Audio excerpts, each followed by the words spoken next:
Hello everybody and welcome back to another episode of The Push with Nick and KP. I'm KP and here today we're going to be running through a SmackDown recap from this week's edition of the show. This was the 13th of March edition, live from the PHX Arena from Phoenix, Arizona. As always, we're going to break down everything that happened across the course of the night and we're just going to go from start to finish. So, kicking things off here on this episode of Friday Night SmackDown, we would have Drew McIntyre very aggressively coming through the crowd. He would basically just demand that Nick Aldis comes out immediately in order to make things right after the events of last week when he would lose his WWE Undisputed Championship to Cody Rhodes. Nick says, after he comes out pretty quickly, that Drew only has himself to blame. Before then, Drew weighs back in saying that Nick would do anything to ensure that his golden boy got the title back because he's a corporate stooge. Nick takes offense to this before Drew then demands that Nick fix the situation or else.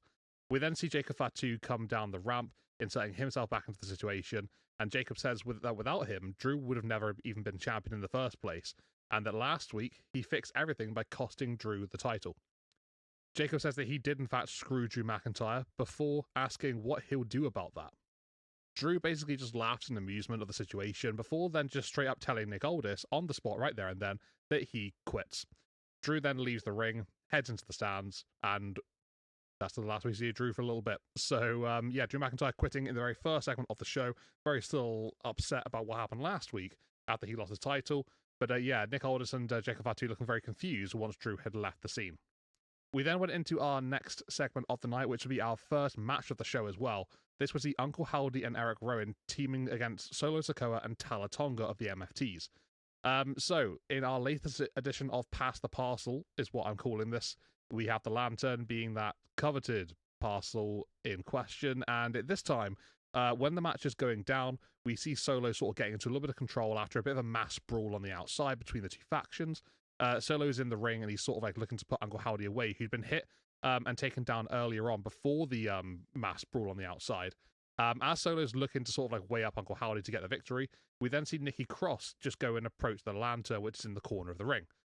Solo, distracted by that, watches Nikki just walk around ringside and towards the ramp, and that is enough distraction for Uncle Howdy to get back up to his feet. He hears a Sister Abigail upon Solo Sikoa, and that would get him and Eric Rowan the win in this tag team match.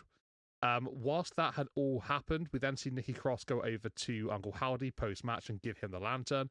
Howdy poses with it in the ring in typical style, but then Tama Tonga, who had been given instructions by Solo Sikoa earlier in the night to basically watch over the lantern, he hits Cutthroat to the back of Uncle Howdy, and that would knock him down onto the canvas. Tama Tonga takes the lantern back, and then we are literally no further forth in this story once again. This story is just treading water right now, and it's just repeated every single week, seemingly. Doesn't seem to be getting any further forward, so yep, this feels like the 50th meeting between these two groups. It's getting a little bit crazy now. But after all this would take place, we would then go into our next segment of the night, which would see Jade Cargill go one-on-one with Michin. This goes back like 3 months ago, where Michin and Jade were first feuding, and then obviously the injury that happened to Michin during a live event. We do eventually get this match here between the two of them. We see Jade hit a powerbomb onto Michin after a pretty competitive back and forth. Michin comes out the gates early on, attacking Jade to get the match started. That sort of like shapes out the rest of the match. But yeah, Jade does eventually powerbomb Michin onto the barricade of the Timekeepers, is what Wade Barrett called this one, before then getting her into the ring, giving her a chokeslam, and then hitting Jaded in order to pick up the victory. Jade takes a mic from Kathy Kelly post-match, who's looking to interview her. She then says that Rhea Ripley isn't a threat at all and that she'll just beat her at WrestleMania, proving that she's always on top. Ripley then heads down the ramp as Jade is looking to exit, attempting to goad Jade into hitting her, but is ineffective because Cargill just immediately leaves the ring. Rhea picks up the mic instead and basically just says how Jade is all talk, essentially. Quick summary there for you. Before then saying that at WrestleMania, Jade will be her bitch. Yeah, I guess quite slow so far. Jade still has things to finish off between like Michin and company, for example. But yeah, Rhea Ripley getting in the face of Jade Cargill once again. Coming up after that, we would have a Women's Tag Team Championship matchup where we would see the irresistible forces of Nia Jax and Last Legend taking on challengers Alexa Bliss and Charlotte Flair. This will start off by Charlotte and Alexa heading to the ring ahead of that upcoming tag team match, but instead of getting Nia and Lash to begin with, they're actually approached by none other than Nikki and Brie of the Bella Twins. They say it's great to be in their hometown, before then saying that no matter who wins the title match next, they'll be waiting in the wings, next in line for a shot at the gold. apparently Nick Aldis giving out the all clear. They said they'll be at ringside before the upcoming match, and then we see Lash and Nia make their way to the ring. The match goes forward pretty much as expected, quite hard hitting between the four ladies. It gets to a stage where we see the action spill to ringside. Charlotte goes for a dive, and then we're out there for a little while. And Nikki Bella gets caught up in the action because Charlotte goes to kick Nia Jax, but Nia pulls Nikki in the way of that. There's a bit of an altercation between the ladies. Eventually, the action spills back into the ring. Alexa Bliss takes over. She's looking to go for Twisted Bliss, but then we see Brie Bella crashing the party, and then the match basically ends in a no contest because carnage then ensues. There's a bit of a fight between all three teams. Eventually, we do see the team of Nia and Lash, the tag team champions, taking out the Bella twins in sort of flattening style, and they would stand tall at the end of this segment. Still your women's tag team champions after the no contest finish, courtesy of the Bella twins. So going from one half to another, we would then go into another tag team contest, which would see R-Truth and Damian Priest taking on Los Garza. This would be a pretty decent matchup, to be fair. Most of the heavy lifting done by Damian Priest. Los Garza looking quite aggressive towards R-Truth in the early stages, but then it was turned around eventually. As Damian Priest has taken over the contest, he looks to put Los Garza away. Before then, R-Truth gets back up to be tagged in. The tag goes along, and then we see sort of a South of Heaven and Attitude Adjustment in stereo, as they both hit those respective moves, and then they pick up the victory in this tag team match. The number one contenders for the MFT's tag team titles pick up some momentum here, keeping things moving along, is Damian Priest and R-Truth. Coming up after that, we would then see a Miz TV segment, and Miz's guest would be none other than Jelly Roll. Miz would basically say that Jelly shows potential in the ring and offers to actually be his mentor going forward. Jelly denies that, though, because of Miz's history of stabbing partners in the past. Miz begins to look back on SummerSlam a while back when Jelly was involved in the show. He actually couldn't get up due to his size at the time. This was a couple of years ago. Miz starts taking credit for apparently being someone that inspired him to lose weight. Before then, Miz says that he preferred Jelly when he was fat. Before Jelly says no matter if he's fat or skinny, he'll just kick Miz's ass. We then see Kit Wilson come on down. He gets into the ring, gets a microphone, and basically says how the problem is Jelly Roll and not Miz being a mentor for Jelly. Kit says Jelly is mocking him as he's sort of like doing like dances, sort of like seemingly in mocking fashion, to be fair. Before then saying that Jelly is just running away from himself and that he's actually fat phobic. Kit then calls Jelly Roll toxic before shoving Jelly.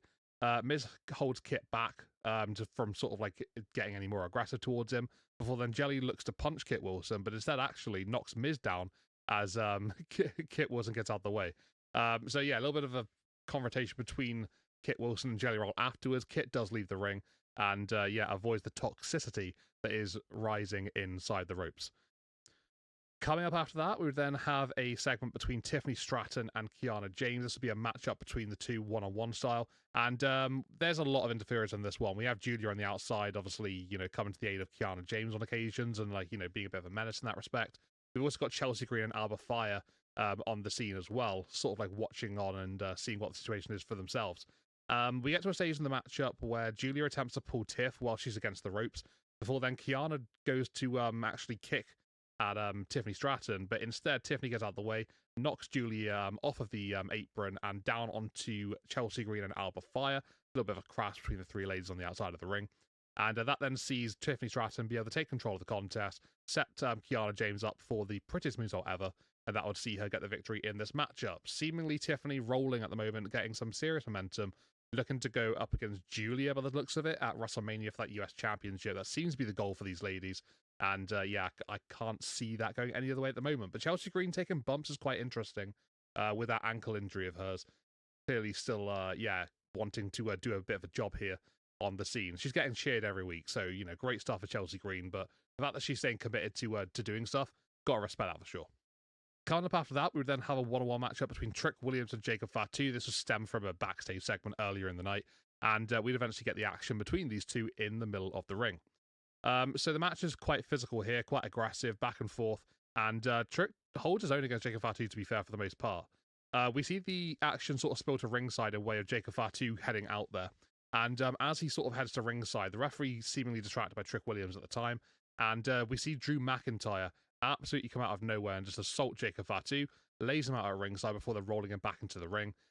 Whilst Jacob goes into the ring, Trick Williams, obviously aware of the situation, weighs Jacob Fatu, sizes him up, hits a trick shot, and then follows up to get the victory moments later. So yeah, big win here over Jacob Fatu for Trick Williams. That's absolutely huge for him. I'm sure he'll carry that momentum going forward. But it's been a great start to the main roster for Trick. Drew wasn't done there, though, because once the matchup did take place and finish up, he would then get into the ring and he would continue to further insult Jacob Fatu by adding a Claymore to the face of Fatu. So yeah, Drew McIntyre definitely not quit the show, definitely not quit WWE, still active and around. And actually, just at the start of our next segment, Nick Aldis would in fact announce that it would be Drew McIntyre and Jacob Fatu one-on-one on SmackDown next week. Finally, the two coming to a head and getting a chance to go one-on-one with each other. That should be a hellacious contest. And then, in way of that announcement that Nick Aldis had, that would sort of set up his sort of introductions then for the main event of the show. This will be a contract signing for the WWE Undisputed Championship match that will take place at WrestleMania. This will be Randy Orton challenging Cody Rhodes for the title. Nick would basically bring down Randy Orton first, and then Cody Rhodes would come down shortly afterwards. The entrances take quite some time. Before then, we get them both in the ring, having a bit of a chat. So Cody talks about when he started in WWE and that his first match was actually against Randy Orton all those years ago. He spoke about his time away, when he left the company, and that when he came back, he didn't really have too much to sort of like help him and assist him at the time, but he did have Randy Orton around on the scene, perhaps for some guidance, some wisdom, some advice here and there. Cody signs the contract shortly afterwards before Randy says that Cody doesn't quite understand. Cody sort of like shuts him off there for a second, basically agreeing, saying that everybody in the arena also expects the best version of the Viper, the one who went through a stat elimination chamber, the one that has voices in his head, and he just understands that he will get a very good version of Randy at WrestleMania. Randy then does proceed to sign the contract before the two have an embrace in the ring. It's a very quick one, though, because then whilst the embrace is sort of happening, we see Randy just sort of like shove Cody off of him and slams Cody onto the table. He then low blows Cody and throws him to ringside. So Randy Orton then hits Rhodes with steel steps before shoving Nick Aldis, who sort of comes down to try and help the situation, try and calm Randy down. He gets shoved down onto the floor, and then Randy continues to beat down a bloody Cody Rhodes before placing him into sort of like an angled steel steps against the announce table. Just sort of see it in the bottom right picture there. And Jelly Roll is on the scene as well. He tries to talk some sense into Randy, but he also gets shoved himself. Randy then goes to the ramp as officials sort of surround Cody, before Randy eventually does come back a few moments later, smashing Cody Rhodes with a steel chair whilst he's laid out in that position on the bottom right. Randy brings the chair into the ring before then sitting on it with a WWE title around his waist. As the show comes to an end, he just sort of sits there for a little while, sort of appreciating the sight of the championship, seemingly in his possession. So yeah, very, very hellacious ending there. The beatdown from Randy on Cody was quite fascinating. The blood sort of like spilling out, and the tempo's rising here. It's good that they did something like this because I think with the face versus face, it probably wouldn't have worked very well. But heel against face, yeah, okay, this adds a little bit of a dynamic and a little bit of a change of demeanor here.